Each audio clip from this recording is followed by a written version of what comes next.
sejam muito bem-vindos. Né? O que a gente vai pedir é para todo mundo deixar o microfone fechado, para não dar aquela microfonia, né? E se a gente for abrir para falar alguma coisa, aí a gente abre, tá? Por favor. Mauro, Darwin, bem-vindos. Moto G Plus. Quem será Moto G Plus? É o nome do celular, né? Eu sei. Heloísa. Pessoal, para quem não tem muito manejo com essa plataforma, aqui, ó, se você passar o seu mouse aqui embaixo, abre uma barrinha e você pode abrir o chat. Se tiver alguma questão que você queira falar para a gente, você escreve no chat. Combinar?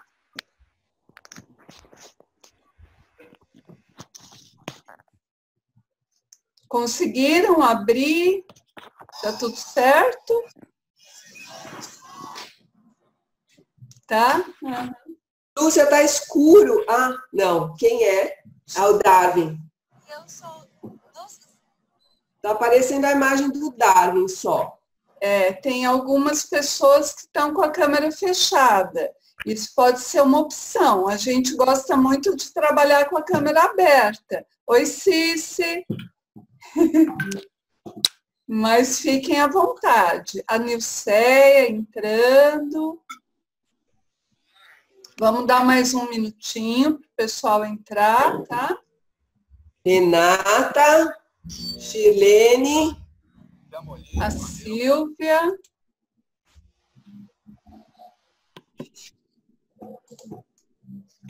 Então, boa noite para quem está entrando. Cíntia, olá. Quem é Sonivaio? Escreve aí, Sônia. Ah, é a Miriam. Prazer. Meu marido vai assistir comigo, tudo bem? Sim. A Laila entrando.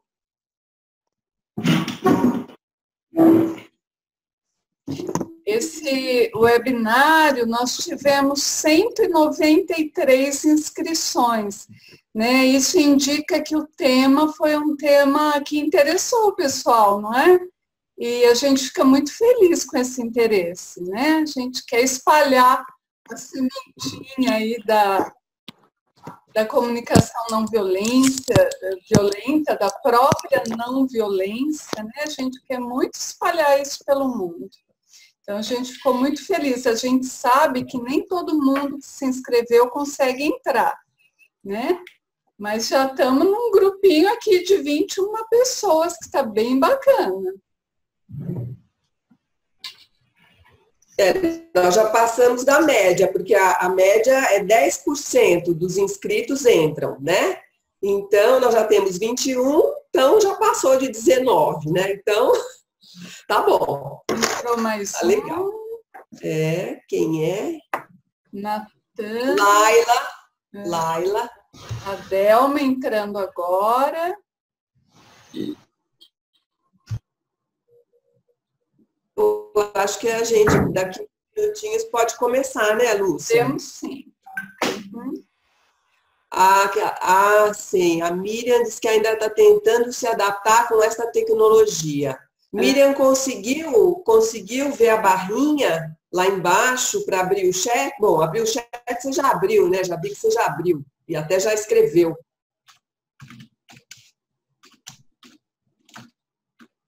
Legal.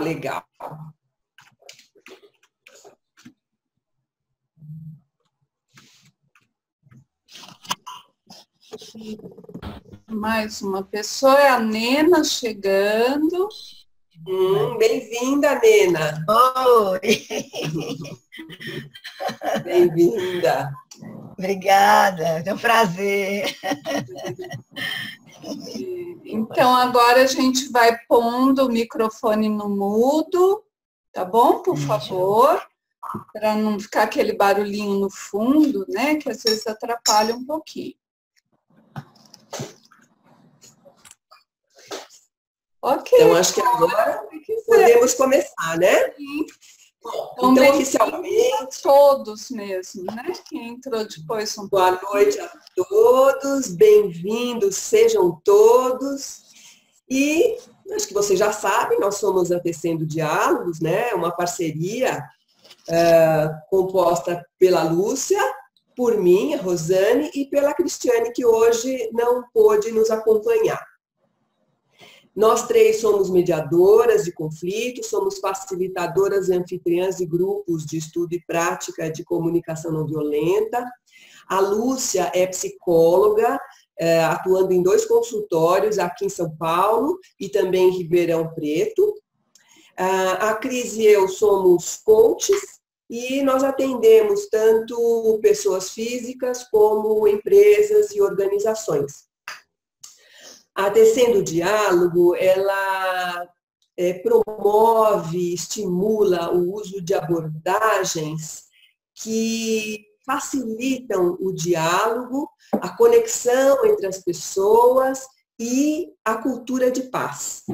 E na linha dessa abordagem, a gente tem vários grupos de estudo e prática, porque a gente sabe que a comunicação não violenta é uma abordagem diferente de comunicação da que nós estamos habituados, então ela implica uma mudança muito profunda, uma mudança de modelo mental, e isso requer uma prática constante, por isso que nós acreditamos muito na prática. Então, nesses grupos, a gente sempre acompanha com uma teoria, um texto bacana relativo à comunicação não violenta, e também sempre com prática.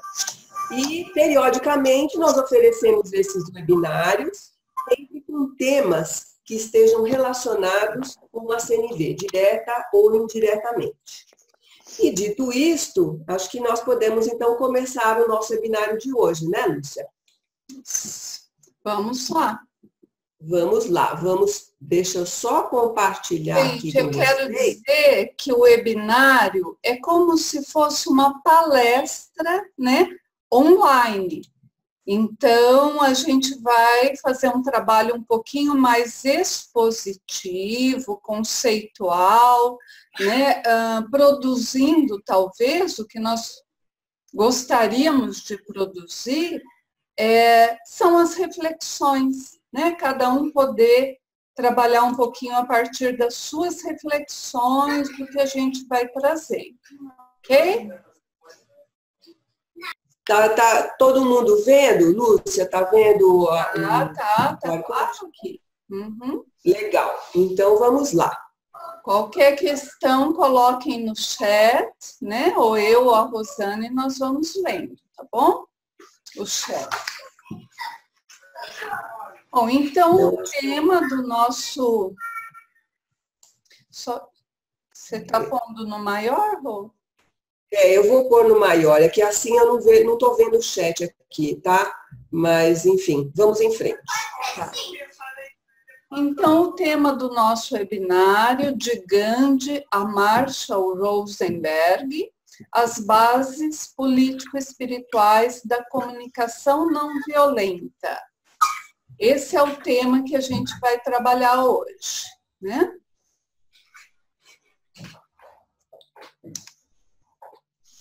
Então, né, o que a gente entende por bases político-espiritual? Né? Vamos tentar contextualizar e entrar num acordo sobre a linguagem. Né?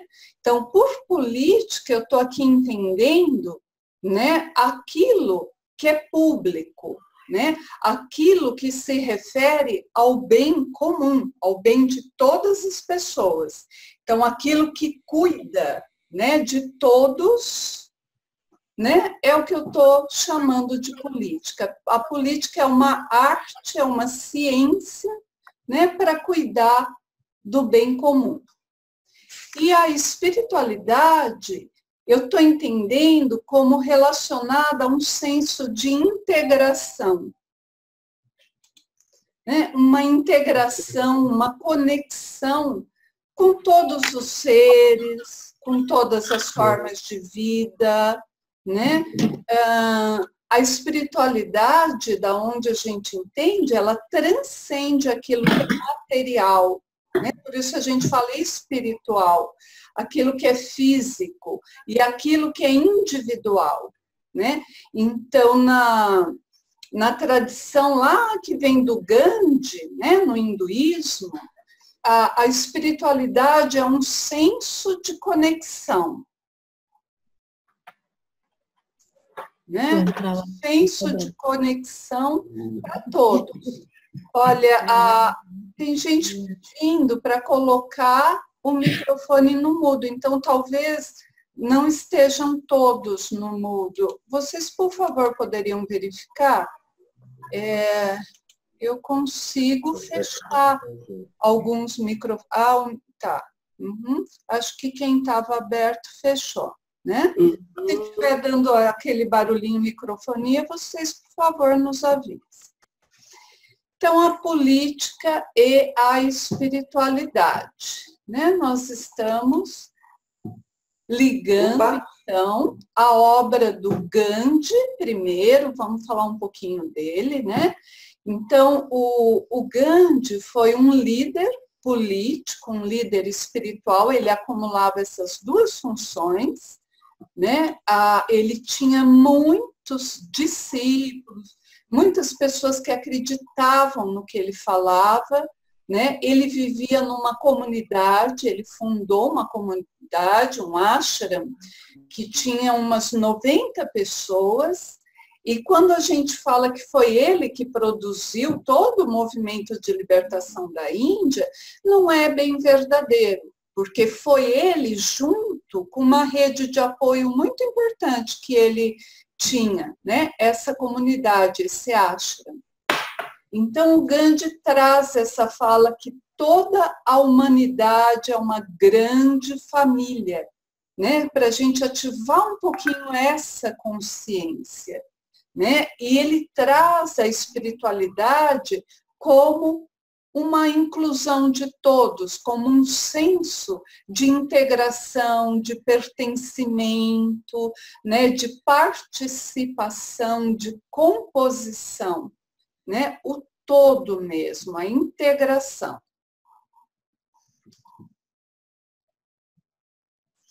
E aí ele vai trazer uma premissa básica que vai dar a origem na comunicação não violenta, né?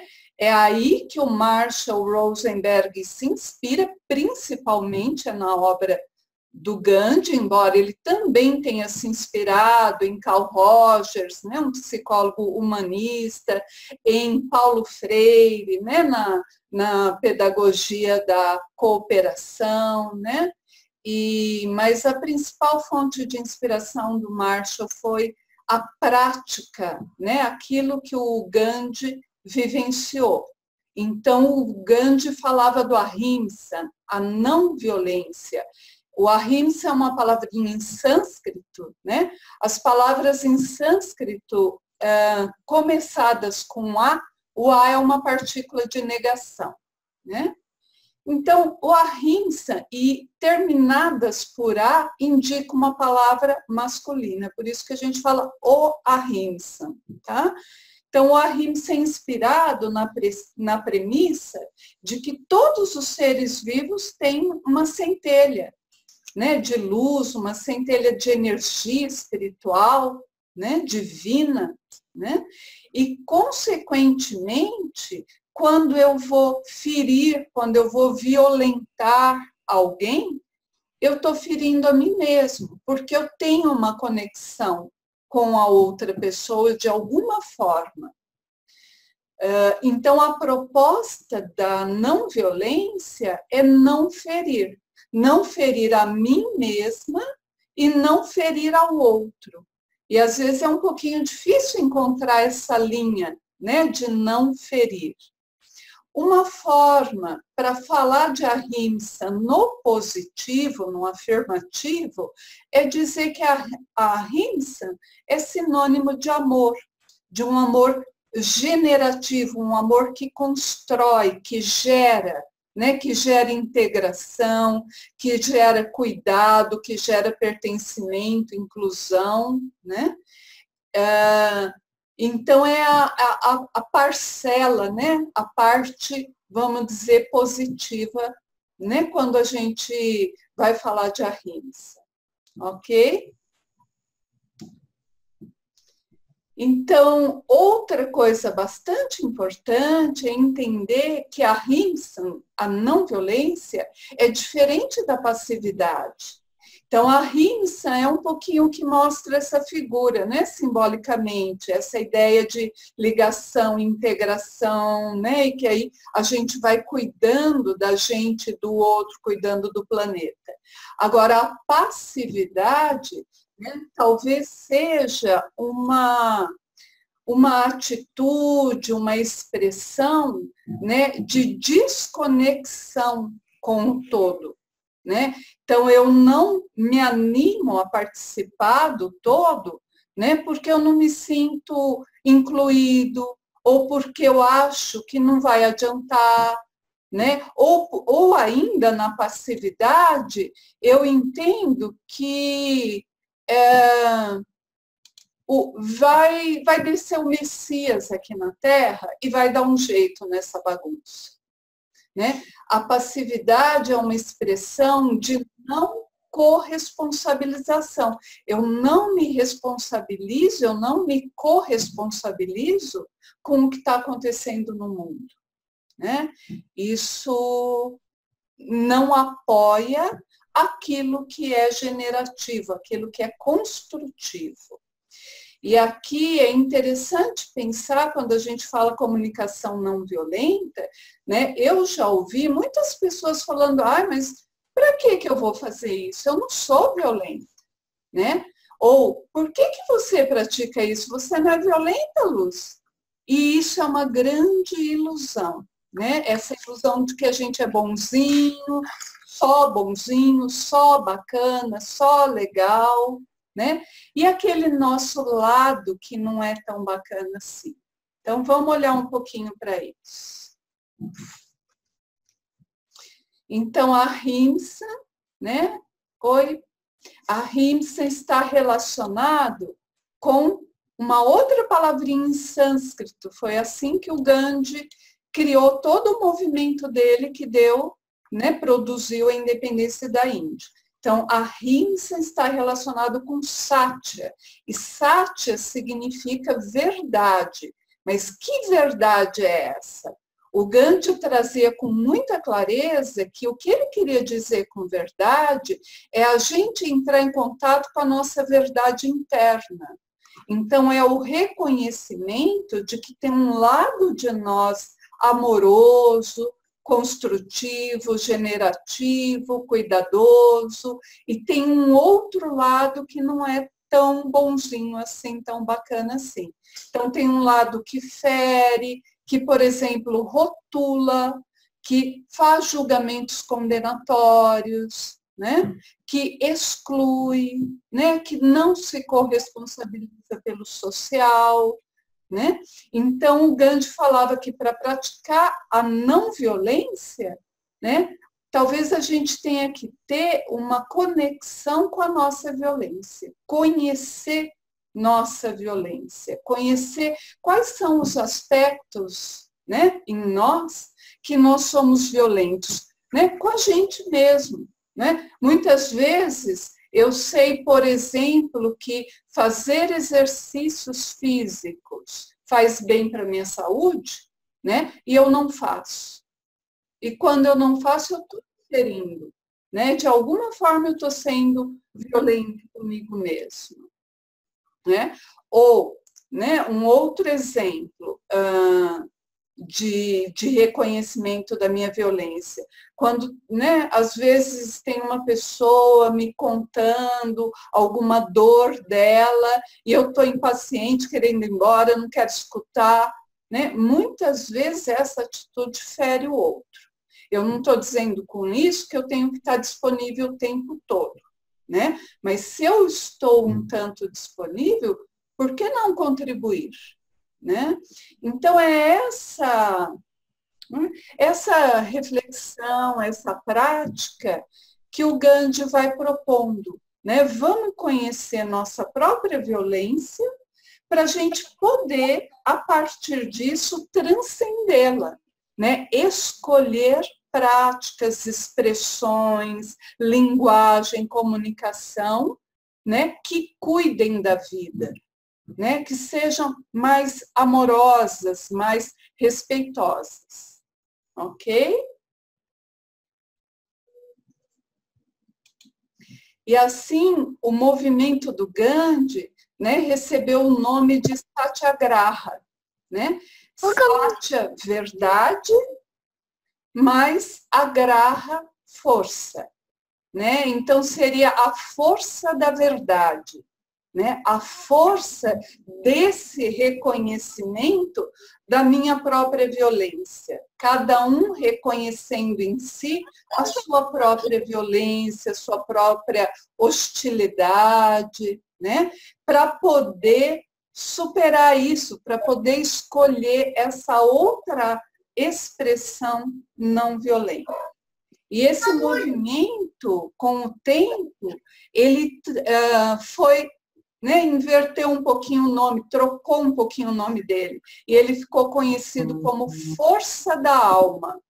Porque para o Gandhi, para toda a comunidade dele, eles foram percebendo ao longo das práticas que o Gandhi propunha, né, a resistência pacífica e etc., eles foram percebendo que aquilo tinha uma força que tocava a alma das pessoas, né? Eu estou vendo alguns microfones abertos, estou ouvindo alguns barulhos, talvez do pessoal que entrou depois, né? E eu vou pedir para as pessoas, então, manterem os seus microfones fechados. Por favor, quem entrou depois. Tem uns aqui que eu consigo fechar por aqui, eu estou fechando, tá? Com licença de eu fazer isso. Ok. Então, Lúcia, vamos aproveitar e dar uns 2 exemplos aqui de como atuava o Gandhi, né? Que é interessante conhecer essa parte também, quando você fala de resistência pacífica e desobediência civil, né? Então, tem 2 exemplos, assim, que são emblemáticos do Gandhi. Um deles é o boicote aos tecidos ingleses. Quando a Índia era dominada pelos ingleses, os ingleses proibiram os hindus de fabricarem seus próprios tecidos, porque isso é uma tradição na Índia. Cada pessoa tem um tear na sua casa. E aí eles proibiram eles de produzir o seu próprio tecido e obrigavam a comprar os tecidos ingleses. Então, o Gandhi promoveu um movimento em que ele incentivou as pessoas a voltarem a usar os seus teares e a usar os tecidos que eles próprios fabricavam. E o que aconteceu é que ele acabou vencendo a economia inglesa, ele não se rendeu, ele teve a força da comunidade, né, a força da sociedade, que é muito forte, muito intensa mesmo, e ele teve a capacidade de mobilizar um grande número de pessoas e que tornou isso uma força incontrolável. E com isso, ele venceu a economia inglesa. E os tecidos indianos puderam ser fabricados. E um outro exemplo é a Marcha do Sal, em que os ingleses também proibiram os hindus, os indianos e os muçulmanos de fabricar o seu próprio sal e de comercializar. Eles obrigavam o consumo do sal produzido pelos ingleses. Então, o Gandhi promoveu uma marcha de 300 quilômetros. Ele começou com aproximadamente 100 pessoas e chegou no Oceano Índico, na praia, com mais de 5.000 pessoas, e todos eles coletaram a água do mar para fabricar o seu próprio sal. Isso também foi um movimento, né, que acabou redundando na independência da Índia, né? Um dos motivos, né, como não foi ele que fez sozinho, foi uma rede. Então, essas 5.000 pessoas e mais muitas tantas que aderiam a esses movimentos pacíficos, mas que eram de desobediência civil e de resistência pacífica. Então, esses são lindos exemplos de como, sem levantar uma arma e sem ser violento, ele conseguiu fazer mudanças profundas na Índia. É isso, Lúcia? É isso, né? Legal. O Gandhi falava uma coisa, gente, muito importante. Ele falava, para a gente ser não violento, nós precisamos de coragem, né? Porque essas práticas de resistência civil, de desobediência civil, elas desestabilizam, né, os modelos de dominação, né? Então, é claro que quem está dominando não vai gostar nada disso e muitas vezes vai reagir, como, né, a gente vê isso ao longo da história, né? Porém, ele falava, eu mantenho a minha intenção de buscar igualdade para o meu povo, né? De buscar dignidade para o meu povo. Então, ele lutava pagando o preço, às vezes, ele foi preso 33 vezes, né? Ele saía tranquilamente da prisão e continuava o trabalho dele, porque ele tinha muita clareza, né, da intenção dele. E a intencionalidade é algo que a gente trabalha o tempo todo na comunicação não violenta. Quando a gente entende que ela não é, né? Ela é uma prática, né, de conexão, né, no modelo ganha-ganha. Né? Então, se essa intenção não estiver presente, né, a gente não está praticando a CNV. Né? E isso é muito, essa compreensão vem muito, né, dessa prática, né, desses ensinamentos, né, do Gandhi, né, essa grande alma. O nome dele na Índia era Mahatma Gandhi, a grande alma da Índia. Né? Então, está aí para a gente se inspirar, acho que por muito tempo, né, a vivência do Gandhi. Ok? Eu vou pedir novamente para quem tiver com o microfone aberto, fechar, por favor, porque atrapalha, inclusive, atrapalha todo mundo e quem está falando também, é mais difícil a gente se concentrar, né? Então, vamos em frente, né? Vamos falar um pouquinho agora do Marshall. O Marshall, um dos inspiradores dele foi o Gandhi, né? Como a Lúcia já disse, ele se inspirou em muitos outros também, mas ele deu um passo a mais, porque o Gandhi falava da não violência e agia de forma não violenta, até reconhecendo a sua própria violência, cada um reconhecendo a sua. E o Marshall, a partir disso, acabou, então, construindo um modelo de comunicação, que é a comunicação não violenta, né? Estudando as formas como os seus inspiradores se comunicavam, né? Desde Gandhi até Martin Luther King, Nelson Mandela, enfim, ele acabou formatando um jeito de comunicação baseado em tudo isso que ele aprendeu, desde a psicologia até os gurus, né? E aí, esta frase dele é uma frase que simboliza, ela contém aí muitas indicações do seu alinhamento com Gandhi. Quando ele diz que nós somos perigosos quando não estamos conscientes, ele está falando da tomada de consciência.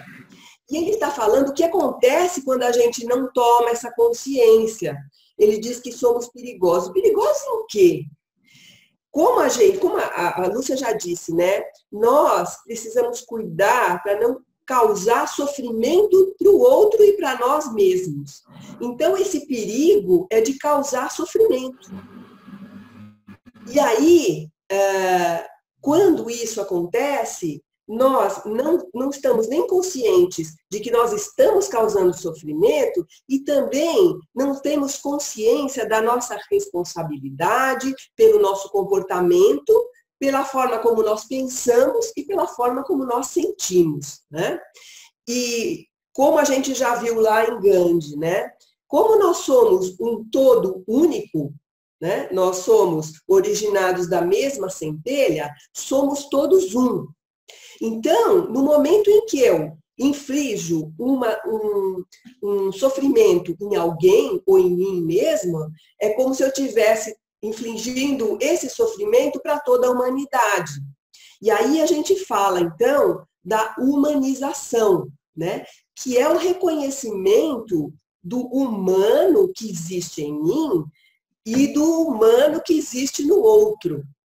Isto daqui, esse reconhecimento, ele traz a conexão, que é tão preciosa na comunicação não violenta. Mas ele descobriu também, o Marshall, que essa conexão se dava por um aspecto, por um item muito específico e geral, né? Ele é específico, mas ele é geral para toda a humanidade, que são as necessidades humanas universais. Ou seja, todos nós possuímos esse conjunto de necessidades.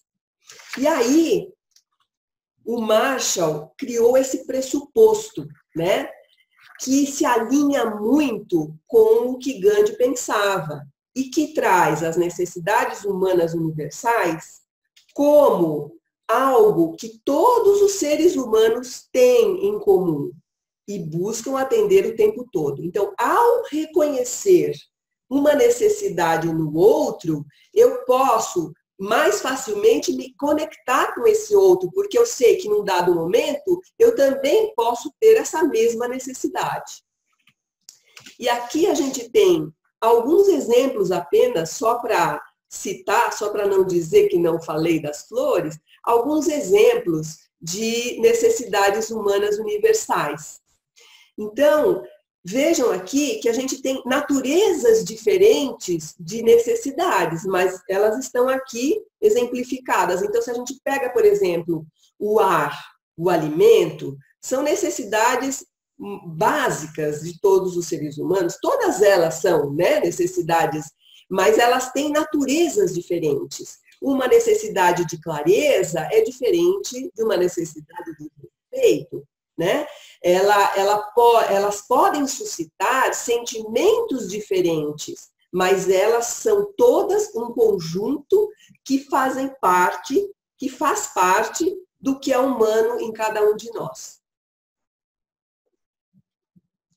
Bom, continuando então e falando um pouco mais da questão do Marshall e do Gandhi, daquilo que eles têm em comum, uma das coisas importantes que se distinguem na CNV e que também a gente vê no Gandhi é a questão da comunidade, é ser parte de, é pertencer. E esta comunidade também tem a questão, exemplificando aquilo que a gente já falou do Gandhi, da forma como ele promovia a coesão social, né? E o poder que essa coesão social tem. Então, a comunidade pode ser também chamada como um conjunto coeso de indivíduos, de pessoas, e que tem uma força muito grande. E o sentimento de pertencimento é importante nas comunidades, em qualquer comunidade, e é importante para cada indivíduo, porque ele se identifica com o outro e consegue se conectar muito melhor no momento em que existe interações, existem semelhanças entre cada um, né? Bom, essa comunidade também tem a ver com a espiritualidade. Aquela espiritualidade de que Gandhi já tratava, e é isto, é a conexão, de novo, né? A CNV busca muito a conexão, e dentro dessa conexão a espiritualidade está dentro disso, né? Porque é a partir dessa conexão, e essa conexão existe porque somos todos um, somos unos, somos originários da mesma centelha. E isso nos faz semelhantes, humanos, e com coisas em comum. E o terceiro item é o item da transformação social. Então, a gente pôde ver lá nos exemplos de Gandhi, né, no momento em que ele mobilizou aquela comunidade, aquela sociedade, para fazer um ato que seria importante para eles, ele estava promovendo uma transformação social por meio da desobediência civil, por meio da resistência pacífica. Comparando o Marshall na sua época e o Gandhi em sua época, a gente vai ver que cada um, à sua época, promoveu transformações sociais. Só que de abordagens diferentes, né? Enquanto o Gandhi fez o que fez na época em que ele viveu, o Marshall, ele trabalhou de outra maneira, porque a situação era outra, o contexto era outro, o momento era outro, né? Então, ele foi um grande mediador de conflitos, ele atuou muito em países do Oriente Médio, em países da África, e também nos Estados Unidos, como mediador em regiões com grandes conflitos raciais. E ele teve sempre muito sucesso nas suas mediações. Mas, além dessas mediações, que também já provocam uma grande transformação social, ele atuou muito em presídio. E aí, ele juntou a comunicação não violenta com a justiça restaurativa. Ele atuava em presídios e conversava, ele tinha comunicação com os presos num outro nível, né? Porque o preso, quando ele está preso numa justiça retributiva, que é a que a gente tem corriqueiramente, é uma justiça que, quando alguém faz alguma coisa errada, a única forma de resolver a questão é prender a pessoa e pronto, ele cumpre aquilo, aí ele sai. Punir, exatamente. Ele sai dali muito mais especializado naquela coisa errada que ele fez do que restaurado de alguma forma.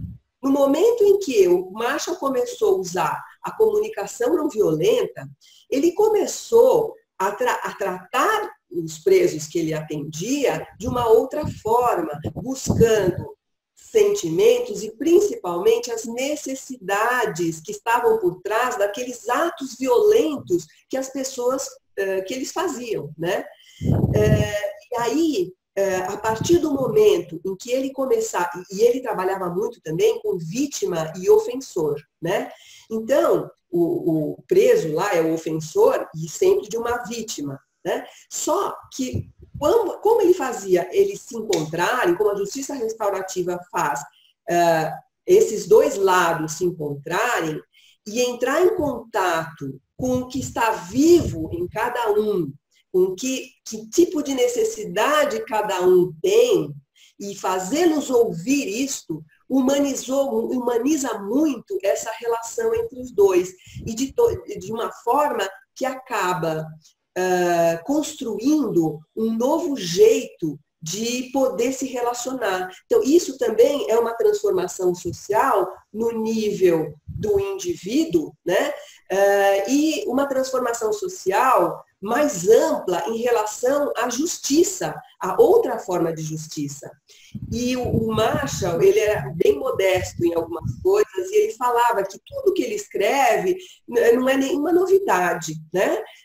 Que ele simplesmente só escreveu, foi ele que escreveu, porque o que ele dizia é que essas formas de fazer justiça, de lidar com o diferente, lidar com alguém que fez alguma coisa que não nos agradou, essas formas já eram adotadas nos povos ancestrais. Então, até é um caso que se conta que nas tribos na África, quando alguém fazia alguma coisa errada, que lesasse alguém, então essa pessoa era colocada no centro ali do povoado, sentado num banquinho, e junto dele um outro banquinho vazio. E as pessoas que passavam ali, sentavam um pouco ali para conversar com essa pessoa e diziam para ela tudo de bom que ela tinha. Em vez de dizer, olha, você fez coisa errada, fazia o contrário.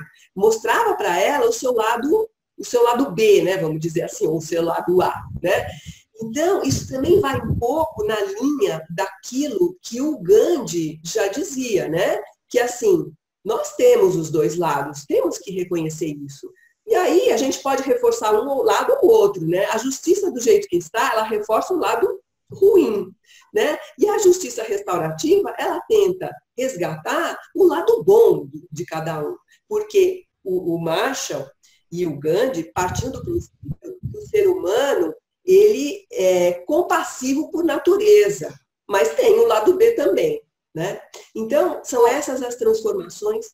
Diga. Tem uma pessoa perguntando, e quais foram os resultados que ele obteve com os presos mais graves? Olha, eu acabei de ler um livro dele, que aliás eu recomendo muito, que é esse livro aqui, A Linguagem da Paz em um Mundo de Conflitos. Vou colocar aqui no chat, tá? Já coloquei 2. O meu chat não está indo para todo mundo, me parece. Tá. Está indo para a Carol, não sei por quê. Espera aí, eu vou tentar aqui. Tá bom. Eu vou continuando então, tá, Lúcia? Tá. E aí, eu vou contar rapidamente. Ele teve bastante sucesso com os casos, mas eu vou contar um caso que eu acabei de ler, tá? E que, aliás, o resumo desse caso vai ser enviado para vocês por e-mail, tá? A cada 15 dias a gente publica alguma coisa e manda por e-mail para vocês, tá? E também vai estar depois no nosso site, tá bom? E ele conta, então, o caso de um rapaz jovem que já tinha sido preso pela 3ª vez porque ele abusava de crianças. E Marshall, então, conversando com ele, a primeira coisa que ele fez foi perguntar, bom, eu queria entender qual a razão, né, de você fazer isso? O que você precisa? Que necessidade é atendida quando você faz isso? E o que te faz fazer isso? E aí o rapaz respondeu, eu faço isso porque eu não presto. E continuando a conversa, ele descobriu que o rapaz, ele tinha ouvido isso durante a vida inteira dele, que ele não prestava. E ele tinha sido abusado pelo pai. E ele, então, abusava de crianças. Agora, o que estava por trás disso? Então, o Marshall conta no livro, não vou entrar em detalhes, aqui depois vocês podem ler o capítulo, ou ler esse livro, ele conta que o que estava por trás disso é assim, como ele não tinha tido compreensão nem empatia. E quando ele violentava essas crianças, o olhar dessas crianças aterrorizado fazia ele se conectar com elas, achando que elas estavam compreendendo e empatizando com o que ele tinha passado. A dor dele, né? A favor dele, A dor dele. A dor dele. E como ele não tinha outro jeito de obter essas necessidades, de ter essas necessidades satisfeitas, ele fazia isso. Ele nunca tinha conhecido outro jeito de ter compreensão e empatia. E a partir disso, ele mudou a vida dele. Né? Então, esse é simplesmente um caso, um exemplo que o Marshall deu com detalhes de como ele aborda a comunicação não violenta dentro da justiça restaurativa. Eu queria completar dizendo que uma das falas mais potentes, talvez, do Marshall para a gente entender, né, essa abordagem, tanto da CNV como da justiça restaurativa, é quando ele diz assim: todo tipo de pensamento, julgamento, gesto ou ação, todo tipo, ele generaliza, é uma tentativa de atendermos a algumas necessidades, né? Essas necessidades que são humanas e universais, que todos nós possuímos, né? Em qualquer cultura. Então, tudo que a gente faz é para atender essas necessidades.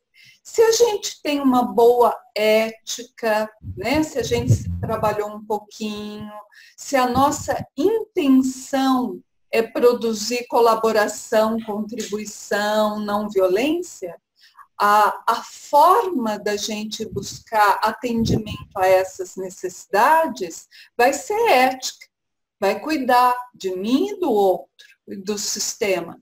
Agora, se eu não tenho esse trabalho interno, né? Se eu não tenho muitas das minhas necessidades atendidas, eu vou me expressar de uma forma que fere o outro, ou que pode ferir o outro. Mas, mesmo assim, eu estou buscando atender as minhas necessidades.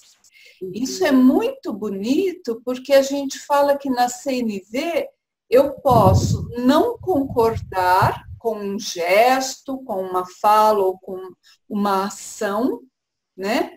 Mas, mesmo assim, mesmo assim, eu posso compreender, né? E isso não é passar a mão na cabeça, né? Na justiça restaurativa, as pessoas são responsabilizadas pelos atos que elas cometeram, né? Só que de uma outra forma. Então, olhando, como a Rô falou, para as necessidades que elas estavam tentando atender. E aí, no processo da justiça restaurativa, no processo de conversar com a CNV com o outro, a gente vai ajudando essa pessoa que cometeu um crime, que estuprou, que abusou, que roubou, o que for. A gente vai ajudando essa pessoa a encontrar novas estratégias de atendimento das mesmas necessidades, né? Mas de uma forma construtiva, amorosa, respeitosa. Uhum. Lúcia, eu vou passar o slide agora, mas eu estou sem acesso ao chat. Então, eu vou pedir para todo mundo que tiver alguma dúvida, escreve, que depois que a gente terminar a apresentação, eu vou ver o chat. Eu não sei se você vê, né, Lúcia? Pode deixar, eu estou vendo aqui, viu, Rô? Tá bom. Fica tranquilo. Pessoal, o meu chat, eu não estou conseguindo mandar mensagem para todos. Está indo só para uns privadamente, deu algum defeitinho aqui. Mas depois eu falo para vocês os livros que vocês estão pedindo aqui, tá bom? Aí eu falo. Ok. Acho que a gente pode ir seguindo, né? Agora, então, o momento da gente olhar para o que esses grandes humanistas, né, esses pacifistas, né, esses seres humanos, né, tão incríveis, né, com um coração tão amplo, uma mente tão nova, né, o que eles tinham em comum? Né? E a gente aqui está falando do Gandhi e do Marshall Rosenberg, mas a gente poderia citar, né, o Martin Luther King, o próprio Nelson Mandela, né, mesmo o Paulo Freire, né, e grandes, né, pessoas que contribuíram para o mundo, e que é interessante, porque, né, são pessoas que às vezes morreram já faz muito tempo, mas que estão muito vivas ainda. Porque a mensagem delas, né, o que elas trazem de novo, né, ainda precisa ser, né, digerido, processado pela nossa sociedade, pela nossa cultura. Então, o primeiro ponto do que eles tinham em comum, né, é que eles enxergavam e acreditavam, e essa palavra é muito importante, acreditar, né? Numa mudança profunda dos paradigmas vigentes.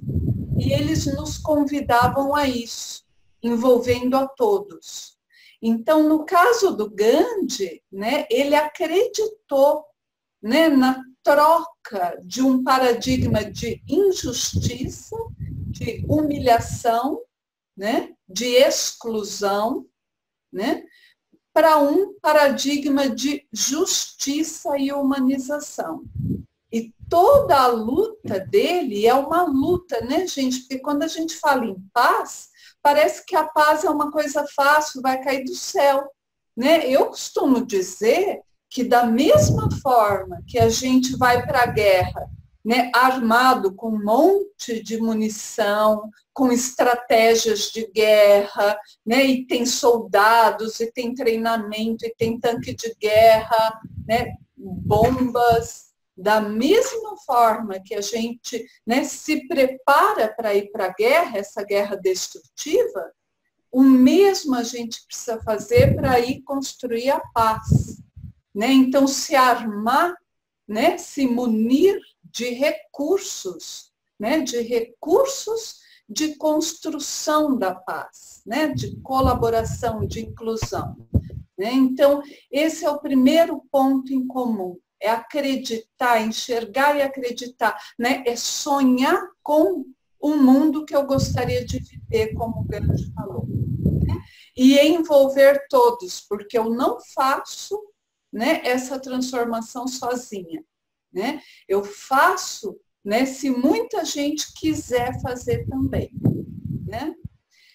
O segundo ponto que ele traz é a perseverança e a persistência. Tanto Gandhi, Martin Luther King, o Marshall Rosenberg, tem uma passagem do Marshall que ele conta quantos dias no ano ele trabalha com a CNV. Ele vai dar seminário, ele vai fazer mediação, ele vai no presídio, né? Ele vai em todas as classes, né, sociais. Né? Por quê? Né? Porque ele quer persistir, né? Ele quer continuar fazendo esse trabalho, e quanto mais ele fizer, melhor. Né? Então, essa perseverança, essa persistência, né, é aquilo que nos ensina a superar as barreiras, né, curto, médio prazo, em prol de um objetivo em longo prazo. Então, a paz que a gente gostaria de construir, ou, né, as relações humanizadas, as conexões que a gente gostaria de ter, né, vão sendo construídas, né? Tem um gerúndio aí. Isso é bacana a gente entender, que é um processo, que não tem uma formulazinha mágica. Né? Ok? Lúcia, queria complementar, na hora que você fala que a gente tem que ir munido, né, para essa, como se fosse para uma guerra, só que assim, essa munição é também um preparo dentro de nós. Isso é para cada um, né? E aí é a cultura de paz com o meu vizinho do lado, com a pessoa que senta na minha frente, com qualquer pessoa. Não precisa ser um evento muito grande para a gente pensar em construir a paz. A gente começa a partir da gente mesmo. Né? Perfeito, isso mesmo. O Gandhi falava isso, né? Que a paz começa dentro de cada um. Por isso que ele falava da necessidade de reconhecer, né, a nossa violência, né? Para a gente ir para outras expressões. Ok? O terceiro item que eles têm em comum, né, é essa troca, essa mudança, né, do conceito, da expressão do poder sobre, né, pelo poder com. O que é o poder sobre? São as formas de dominação, o autoritarismo, é a autocracia, né? Então, é aquela relação onde um manda, né, um detém o poder, né, sobre os outros. Então, os outros, né, se submetem, né? Isso, nos estudos que a gente tem da não violência, isso nunca vai dar certo, porque quem está se submetendo, em algum momento, por estar ferido, às vezes não ter sua dignidade, né, ali atualizada, ele vai ou querer dar o troco, ou se vingar, né, ou se distanciar, né, da comunidade, né? Então, a gente vai vendo que esse não é um modelo inteligente de sociedade, né? É o ganha-perde. Um ganha e um monte perde, né? Isso não vai funcionar. Então, isso, a proposta do Marshall e do Gandhi era trocar pelo compartilhar do poder, né? O poder com. Isso tem muito a ver com a democracia, no sentido profundo dessa palavra. Eu entendo democracia como, né, um processo, um modelo, né, uma abordagem onde todos têm voz, todos podem falar, todos podem, de forma respeitosa, se expressar e serem ouvidos. Né? Então, numa relação, por exemplo, de professor e aluno, né, ainda nós vivemos um modelo, né, baseado no poder sobre. Então, muitas vezes, tem algumas exceções, mas muitas vezes o professor, né, detém o poder, ele sabe o que é melhor para o aluno, né, e o aluno precisa se submeter a isso. Hoje em dia, isso virou uma crise, né? Nós estamos vendo várias crises nos modelos tradicionais das escolas.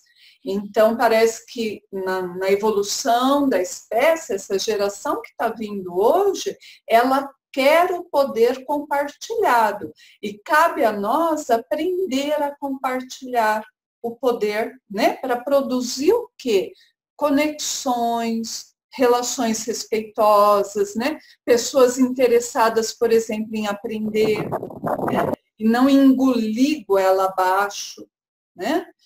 Então, essa troca, quando a gente começa em família, né, em casa. Eu sou mãe e muito tempo eu achei que eu tinha que saber o que era melhor para as minhas filhas, né? Hoje eu penso um pouquinho, o que elas precisam? Quais são as necessidades delas, quais são as minhas e como a gente pode, né, entrar num acordo que atenda, pelo menos um pouco, todas as necessidades. Elas são valiosas no mesmo nível, as minhas e as do outro. Isso, gente, não quer dizer permissividade. Tá? Isso é uma negociação a partir das necessidades. Tá? Então, isso incrementa a cultura de cooperação e compreensão. Né? Porque se a gente lida com os jovens, com as crianças, com as pessoas a partir da violência, violência gera violência. Né? Agora, se a gente lida com respeito, com interesse no que cada um está precisando, né? Isso gera cooperação, né? na nossa sociedade. Então, esse é um tema importante. O Marshall insistiu muito nessa troca, né? Nos ensinamentos dele, né? E também o Gandhi.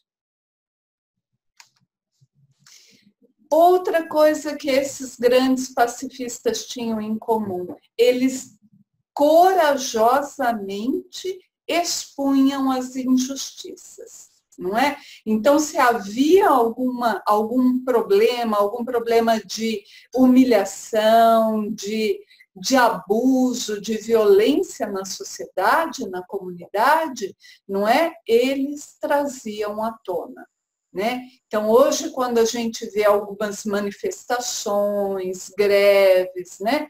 Resistências, né? São formas que muitas vezes não são violentas, né? Da gente expor a injustiça. né? Então, quando a gente vê o movimento das mulheres pelos direitos, né? Há pouquíssimo tempo as mulheres não tinham o direito de votar, né? É muito recente isso. Então, o que precisou acontecer? Né? Essa injustiça precisou ser exposta, né? E as mulheres que expuseram isso, né, sofreram um bocado, apanharam, foram presas, né? Mas para quê? Para que a justiça se instaure, né?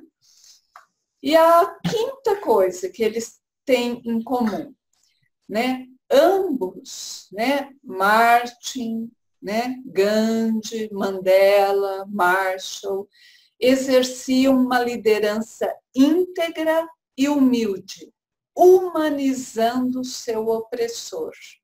Isso é muito bonito, né? Isso precisa ter uma alma muito forte, muito legal mesmo, porque a liderança íntegra, né? Quem quiser ler um dos livros que eu quero indicar para vocês é a autobiografia do Gandhi, que chama Minha Experiência com a Verdade, escrita por ele mesmo, editado pelo Palas Athena, tá? Minha Experiência com a Verdade.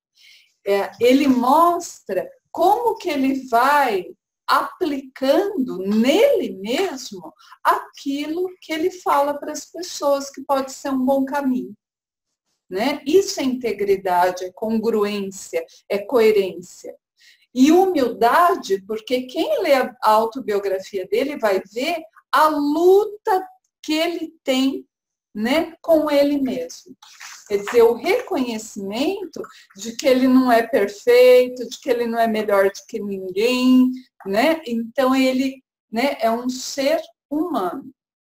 E a outra coisa bastante importante dessa abordagem é o Gandhi, como os outros que nós citamos, ele saía da prisão e ia conversar com o inglês que estava dominando a Índia, né, de uma forma de humano para humano. Né? Ele não tinha o que a gente chama na CNV, ele não fazia a imagem do inimigo. Então, o opressor dele, né, ele não concordava com as estratégias de opressão. Porém, ele via que aquele ser humano era humano como ele. E que estava ali tentando, né, de uma forma que às vezes não é tão ética, tão cuidadosa, mas que ele estava tentando atender algumas necessidades. Assim como o Gandhi estava tentando atender necessidades. Então, essa ideia da gente poder estar com o nosso opositor, opressor, dominador, com a visão humanizada, isso cria conexão e pode abrir um diálogo que pode gerar um acordo. Né? Isso é o que a gente tenta fazer nas mediações, na justiça restaurativa, né? O olhar que põe um rótulo na pessoa, como, por exemplo, você é um assassino, né? É quase como você é um monstro da sociedade, né? O que eu estou produzindo com esse olhar, né? Ele deixou de ser humano. Então, eu puxo para fora o pior dele. Agora, se eu humanizo, quer dizer, eu não concordo com o que você fez, mas mesmo assim eu vou tentar, né, estar com você em algum momento, tanto que eu puder, né, para te ajudar a que você entre em contato com as suas necessidades e encontre outras estratégias para atendê-las, né? Esse é o processo de humanização. A humanização é um processo de compreensão profunda, de disponibilidade, de intencionalidade para compreender a gente mesmo, né? Porque às vezes a gente fala, eu sou uma idiota, né? Eu boto um rótulo que não me ajuda em nada, né? Então, a gente mesmo e ao outro, né? E uma última coisa que eu quero falar para vocês, que tem em comum nesses grandes humanistas pacifistas, e que a gente já foi falando aqui, que é a necessidade de retomar o senso de comunidade. Né? Nós estamos aí numa cultura, num momento, né, de muito individualismo, né? E isso, né, não nos apoia a fazer as transformações sociais que a gente gostaria de estar fazendo. Né? Então, na CNV, nós criamos grupos justamente para a gente começar, né, a tornar mais vivo, né, o senso de comunidade, a rede de apoio, essa consciência de interconectividade, de interdependência. Né? Eu não dou conta de viver nesse mundo sozinha por mim mesmo. Isso é outra grande ilusão. Eu preciso do outro, né, para estar no mundo, para estar vivendo. Né? Então, a contribuição, né, nas comunidades, nos grupos, cada um tem a oportunidade de oferecer seus dons, né, e de receber, né, tanto os dons das outras pessoas, como apoio. É uma troca de apoio mútuo, tão necessária na nossa condição humana.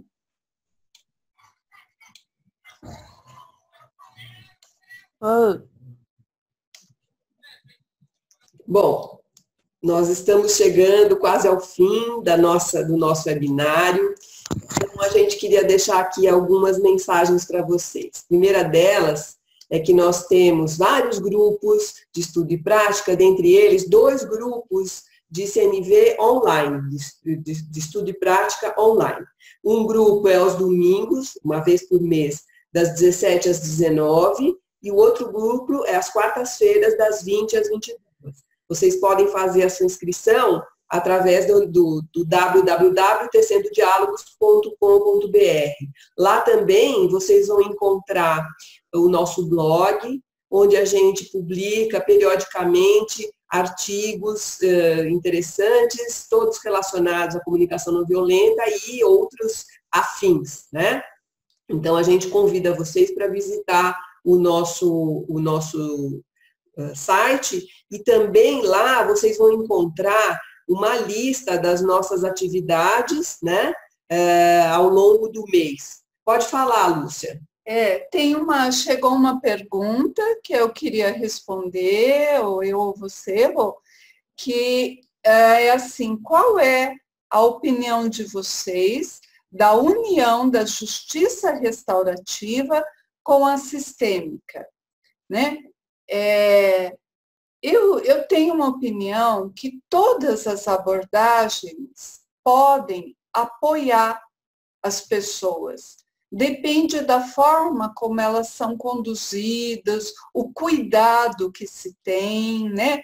Eu sou psicóloga, né? E a minha preocupação, às vezes, com essas abordagens é o depois, né? O que cada pessoa vai fazer com as informações que ela recebeu, por exemplo, num trabalho de constelação. Se ela tiver um apoio depois para processar, elaborar aquelas informações que às vezes são fortes, está tudo certo. Né? Então, eu entendo que não existe um único remedinho aí, uma única terapêutica para o ser humano. Esse ser é muito complexo e, muitas vezes, né, a gente precisa de várias abordagens. Né? Se elas forem cuidadosas, né, ok. Né? Essa é a minha opinião. Tem mais Concordo com você, Lúcia. Oi? Concordo, eu né? Concordo com você. Tudo depende da seriedade e do cuidado com que qualquer uma dessas abordagens é tratada, né? Com profissionalismo, com consideração, com seriedade, com cuidado, todas elas podem trabalhar integradamente que vão dar bons resultados. E uma outra pergunta mas isso não vai de encontro, né, ao trabalho de Alice Miller, que é contra o perdão. Eu entendo esse trabalho dela quando ela fala do perdão que não é restaurativo. Então, primeiro, se eu sofro uma violência e não vou atrás da justiça, da dignidade, né? E perdoo logo, talvez eu esteja passando por cima, né, desse processo. Às vezes eu preciso ficar na minha indignação, não é? Para poder ir atrás da justiça, da dignidade, da minha humanidade. Então, se eu perdoo logo, né, eu interrompo um processo de ir buscar dignidade, justiça, humanização. Então, eu entendo que, nesse sentido, o perdão precisa vir depois, né? A gente teve aí momentos de revelação da verdade, né? A comissão da verdade, né? Que é um pedido de perdão, né? De opressores para oprimidos, né? E isso, então, é nomeado, é esclarecido, né? E pode funcionar muito bem, porque ficar preso, por outro lado, ficar preso, né, na dor daquilo que você sofreu, também não é libertador. Só que, da onde eu vejo, tem momento para cada coisa. Momento para você sentir a dor, momento para você buscar a justiça, a reparação daquilo que você sofreu, e depois o momento do perdão, que ele pode libertar. Ok? Vocês, mais um comentário, né? Vocês estão a par das atividades de... Sim, Dominique, sim. Uhum. Também, Sim. claro, né? Nós temos, no Brasil, nós temos um coletivo, eu faço parte de um coletivo de facilitadores da comunicação não violenta, né? Nós somos em 40 facilitadores e a gente se apoia muito, porque o que a gente quer, o principal para nós, facilitadores, é a prática, é a nossa prática da não violência. É contribuir, né? Então, a gente precisa de muito apoio. A gente sabe que sozinho a gente não chega lá, né? Onde posso fazer esse curso de facilitador? O curso de facilitador, gente, ele tem um modelo formal que você faz lá nos Estados Unidos, no centro que o Marshall criou, né? Se você colocar lá no Google Centro de Comunicação Não Violenta de Nova York, você vai ter todas as instruções. É um processo que demora anos, você tem uma mentoria, né? Agora, o facilitador não é obrigado a fazer esse curso, né? Então, aqui no Brasil, não tem ainda um facilitador que venha reconhecido de lá. Né? Os facilitadores aqui se formam uns com os outros. Eu, particularmente, fiz mais de 10 cursos, né, de CNV com vários facilitadores. Né? E aí eu fui compondo o meu entendimento da prática, da abordagem, estudei muito, estudei não violência, venho estudando Gandhi desde que eu sou pequena, né? E eu fui compondo a minha maneira de transmitir a CNV da forma que eu acho que é o mais fiel possível. Então, aqui no Brasil, quem quer começar a compartilhar a CNV, começa fazendo cursos, vários cursos, porque a CNV é ampla, ela é complexa, né? E não basta ter um panorama geral, não. Precisa ter um aprofundamento, porque a hora que você vai compartilhar, as pessoas perguntam coisas para a gente que, né, a gente vai precisar ter esse conhecimento, tá bom? Lúcia, você vai mandar esse material para nós? A Nena que perguntou, eu estou gravando. Gente, eu não sou muito boa nessas tecnologias, tá? Eu acho que eu aprendi a gravar, né? E E se der certo esse processo, eu mando para vocês, sim. Eu mando para quem se inscreveu, vocês podem assistir outra vez, tá bom? Esses grupos online são de práticas. Então, nós damos o curso introdutório de comunicação não violenta, é um curso de 8 horas, né? Nós fazemos uma apresentação de CNV, que é de 3 horas, né? E nós temos, como a Rô falou, vários grupos. Nós anfitriamos grupos mensais de comunicação não violenta em São Paulo, tá? Uma vez por mês, aquele mesmo grupo se reúne e vai estudando, e praticando. Né? Então, são 3 horas cada encontro, tá? Os grupos online são mensais, tá? Então, se vocês querem ter todas essas informações, entrem no nosso site. Lá na agenda do site tem tudo que a gente faz. E tem o link de inscrição, né? Aquele formulário do Google. Você preenchendo o formulário, nós vamos entrar em contato com vocês e damos as direções, tá bom? O nosso e-mail é contato@tecendodiálogos.com.br. Então, qualquer dúvida também manda o e-mail, ok? Aqui não está o contato, né? Mas está a inscrição, mas você já falou do contato, né?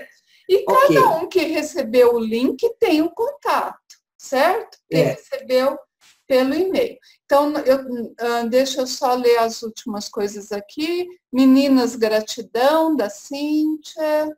Lúcia e Rosane, meus parabéns, da Maíta, acho que é isso. Preciso sair agora, mas foi muito proveitoso. Um fraterno abraço para vocês. E muita gratidão aqui da Malu, da Laila, da Mônica. Obrigada a vocês por nos dar a oportunidade de contribuir, gente. Muito isso aí. E a gente quer avisar vocês que já está marcado o próximo webinário do dia 23 de julho, às 20 horas, vai ser mais cedo dessa vez. E o tema vai ser como trabalhar com quem pensa diferente de nós. Então, e aí nós esperamos vocês, tá bom? Pessoal, então espero que vocês tenham aproveitado e que vocês levem um pouquinho dessas reflexões, né, do que vocês receberam para a prática de vocês, tá bom? E venham para os nossos grupos. A gente quer muito que esses grupos fiquem, né, potentes, ok? Muito obrigada e esperamos vocês. Tchau, tchau, gente. Até o próximo. Tchau. Gratidão, adorei, ótimo tema para o próximo encontro, muita gratidão, grata por hoje e sempre, muito obrigada por compartilharem, muita gratidão aqui, é muito gostoso receber. Delícia, e aí gratidão nossa também.